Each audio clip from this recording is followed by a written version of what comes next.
Et bienvenue sur Mardi Collection épisode 10. Aujourd'hui, nous allons parler d'un tâcheron, Monsieur Ridley Scott, et d'un film en particulier. Ah bah oui, tâcheron, vous le traitez tous de tâcheron. Le mec a réalisé Alien, Blade Runner, American Gangster, Mensonge d'État, Thelma et Louise, Les Duellistes, La Chute du Faucon Noir, Gladiator, Gladiator 2. Bon ok, peut-être pas Gladiator 2.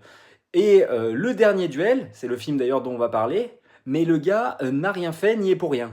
Écoutez les gars, si Ridley Scott sait aussi bien s'entourer, c'est qu'il y a une raison, hein.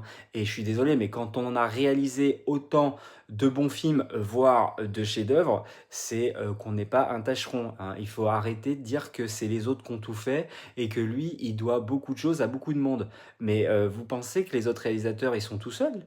Les gars, ils s'entourent tout aussi bien, hein. À un moment donné, il faut remettre les pendules à l'heure. Bref, j'adore Ridley Scott, vous l'aurez compris, et j'adore surtout ce film, l'un de mes préférés films de ces dernières années, Le Dernier Duel. Du coup, réalisé par Ridley Scott, qui est l'adaptation d'une nouvelle ou d'un livre, je sais plus, qui est en fait tout simplement le dernier duel se déroulant au Moyen-Âge avec un casting XXL et un duo de scénaristes Matt Damon et Ben Affleck, qui ont déjà fait pas mal de films ensemble, notamment Hunting Hill, etc. Ils ont déjà eu Oscar, il me semble, hein, pour le meilleur scénario. Et donc voilà. Et ils sont aussi évidemment à l'écran. Donc on va suivre le personnage de Jean, qui va être joué par Matt Damon, vraiment qui est une brute de décoffrage. Le personnage de Ben Affleck, qui va être une espèce de roi de province, enfin voilà, un sous-roi, quoi, le frère d'un roi, et puis il a une province à lui.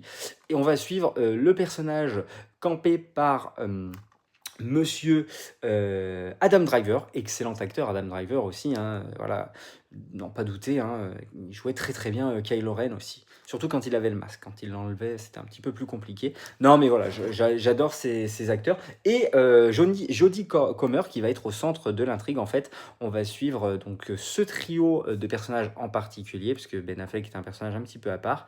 Et en fait, tout va se centrer sur Jodie Comer qui s'est fait violer, et le film va être découpé en plusieurs chapitres, et on va suivre le point de vue de chaque personnage, comment il visualise les choses. Et par le biais de toutes ces intrigues va y avoir un dernier duel pour déterminer ou non si l'actrice, donc enfin, si le personnage de Jodie Comer, pardon, s'est fait violer ou pas.